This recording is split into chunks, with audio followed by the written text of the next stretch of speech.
Hello students, good morning. जैसा कि हमने पिछले अध्याय में बीए पार्ट 2 सब्सिडरी के पेपर 2 असामान्य मनोविज्ञान में असामान्यता और असामान्य मनोविज्ञान का इतिहास के बारे में चर्चा की थी।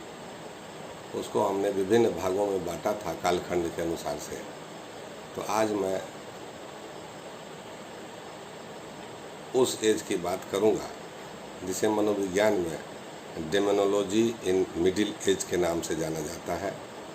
यह 200 ईस्वी से लेके 200 एडी से लेके 1500 एडी का काल कहा जाता है एवं उस अवधि में मानसिक रोगियों का, असामान्य व्यक्तियों का इलाज किस तरह से किया जाता था, उनके प्रति लोगों की क्या सोच थी, इसके बारे में मैं विस्तृत रूप से चर्चा करूंगा।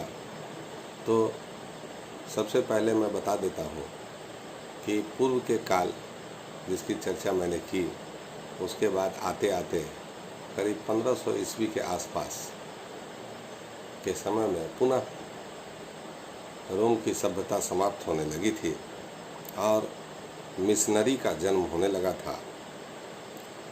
और इस काल को डार्क एज के नाम से भी इतिहास में जाना जाता है, क्योंकि सभ्यताएं अंत होने लगी थी और यहाँ पुनः पुरानी मान्यताएं, पुरानी व्यवस्था जो कि वैज्ञानिकता से परे था, अनसाइंटिफिक था, उसके आधार पर बातें होने लगी थी।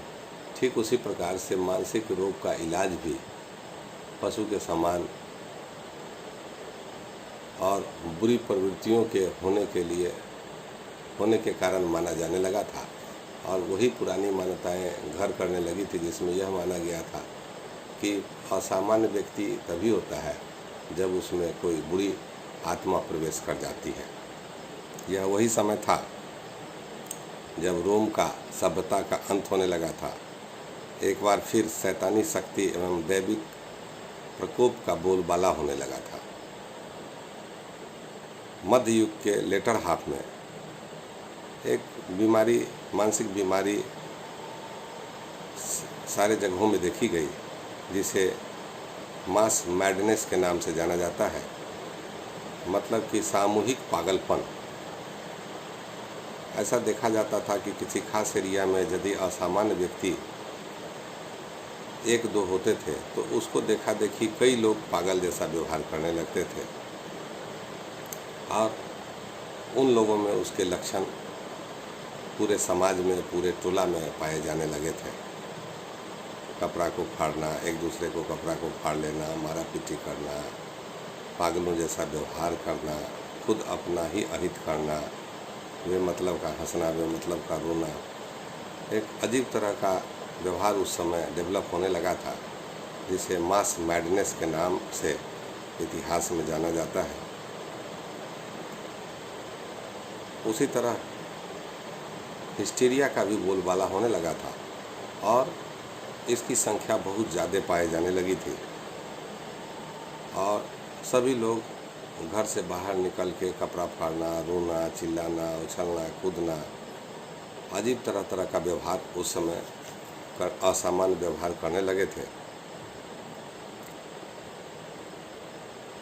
कई क्षेत्रों में, कई जगहों में ऐसे भी उदाहरण इतिहास में मिले हैं, जिसे डांसिंग मानिया के नाम से भी जाना आता है। इसमें मतलब के लोग नाचते गाते लगते थे। इसको टैरेंटिज्म या नृत्योन्माद के नाम से भी इतिहास में जाना जाता है। उसी तरह लैकेंथ्रोपी, वृकोन्माद से मनोवैज्ञानिकों का मतलब है कि एक ऐसा मानसिक रोग उस समय लोगों में पाया जाने लगा, ऐसा लक्षण पाया जाने लगा जिसमें लोग भेड़ियों के तरह व्यवहार करते थे। उनकी आवाज़, उनके चलने का स्टाइल, उनका अधिकतर व्यवहार ठीक वैसा ही होता था जैसे भेड़ियों का होता है। इसे मनोविज्ञान के इतिहास में लाइकेंथ्रोपी या ब्रिकोन्माद के नाम से जाना जाता है। उस समय ये तो मानसिक असामान्यता की लक्षण और कहानी की बात हो गई। उसके उपचार के लिए जितने भी पादरी होते थे, चर्च होते थे, वो उनके उपचार के लिए उन्हीं पुरानी विधियों को, जिसकी चर्चा हमने पूर्व में की थी, जिसका हम लोगों ने नाम एक्सोर्सिज्म, अपदूत निरासरण विधि या अपदूत निसारण विधि की चर्चा पहले की थी, उसी के आधार पे धार्मिक स्थलों पे उपचार होने लगा। और 15वीं शताब्दी के उत्तरार्ध में थियोलॉजिकल मतलब ईश्वर परक विचार कि जितने भी मानसिक रूप से असामान्य व्यक्ति हैं वह किसी न किसी ईश्वरीय शक्ति के कारण ही मानसिक रूप से असामान्य है, इस तरह की विचारधारा डेवलप होने लगी। एक व्यक्ति बुरी आत्मा को स्वयं बुलाता है एवं इस तरह की विचारधारा लोगों में आम होने लगी कि व्यक्ति खुद बुरी आत्मा को बुलाता है। दूसरी तरफ एक और विचारधारा उसी समय डेवलप हुई जिसमें पादरियों के द्वारा, जो कि मानसिक असामान्य व्यक्तियों के इलाज करते थे चिकित्सक की तरह, उन लोगों का ये कहना था कि मानसिक रोग का कारण किसी न किसी ईश्वर के द्वारा अभिशाप दिए जाने के वजह से है। मतलब कि ईश्वर जब उनको किसी पाप के बदले अभिशाप देता है तो वह मानसिक रूप से असामान्य हो जाता है, ऐसा पादरियों का उस समय कहना था।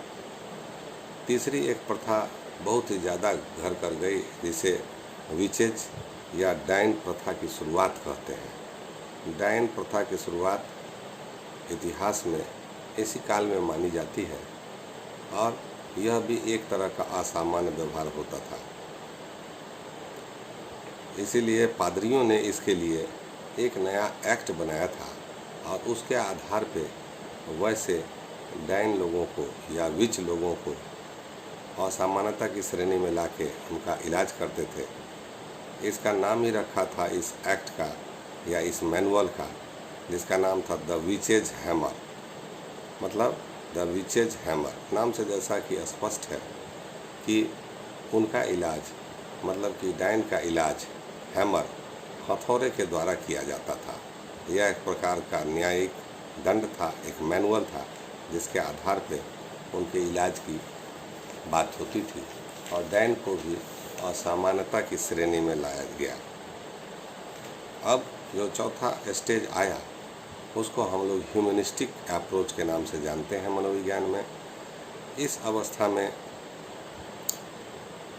ईश्वर परक सभ्यता का अंत होने लगा था और पादरी पुजारी अभी भी मानसिक रोग को ठीक करने वाले मनोवैज्ञानिक कह लीजिए या चिकित्सक कह लीजिए होते थे और वही लोग इसका इलाज करते थे।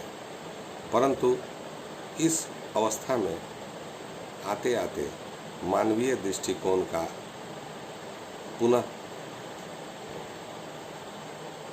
इतिहास में या मानसिक असामान्य व्यक्तियों के इलाज में पुनः वापसी हो गया और अब मानवीय दृष्टिकोण से लोगों का लोग इलाज करने लगे। उस समय एक बड़े ही प्रसिद्ध मनोवैज्ञानिक, जिनका नाम हम लोग असामान्य मनोविज्ञान में बहुत ही प्रतिष्ठा के साथ लेते हैं, उनका अवतरण हुआ और उनका नाम पारासेल्सस था, जो कि करीब 1500 ईस्वी के आसपास उन्होंने मानसिक असामान्यता को लेके और उसके कारणों को लेके बहुत ही सटीक और सही कारणों की चर्चा की और उन्होंने बताया कि मानसिक असामान्यता का सबसे बड़ा कारण मून को माना, जिसको लूनेटिक काउजेज भी कहा और एस्ट्रल काउजेज के नाम से भी वह जाना जाता है। उनका कहना था कि चंद्रमा के वजह से शारीरिक चुंबकीय तत्वों के कारण ही मानसिक असामान्यता का रूप पैदा होता है। उसमें उन्होंने यह बताया कि कोई भी असामान्य व्यक्ति तभी होता है जब उसमें कोई ना कोई मनोवैज्ञानिक कारण होते हैं। इसके साथ साथ उन्होंने हिप्नोसिस या सम्मोहन के बारे में विस्तृत अध्ययन किया।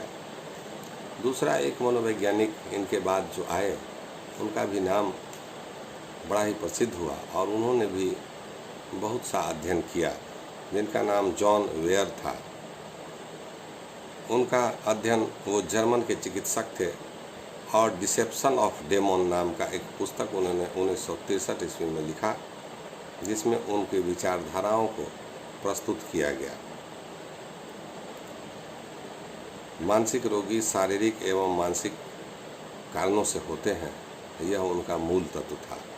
अभी तक तो यह माना जाता था कि मानसिक रोगियों का कारण सिर्फ मनोवैज्ञानिक कारण या मानसिक कारण ही होता है, लेकिन उन्होंने कहा कि नहीं, असामान्य व्यक्ति यदि असामान्य हुए हैं तो उसके पीछे मनोविज्ञान, मानसिक कारण तो है ही, मनोवैज्ञानिक कारण तो है ही, उसके साथ ही साथ उतना ही महत्वपूर्ण उसमें कुछ शारीरिक कारण है, जिसमें उन्होंने ब्रेन इंजरी की बात की और बताया कि बाल्यावस्था में या किसी अवस्था में जब किसी तरह की ब्रेन इंजरी या मस्तिष्क में किसी तरह का चोट लगता है तो उस वजह से भी मानसिक असामान्यता का गुण पैदा होता है।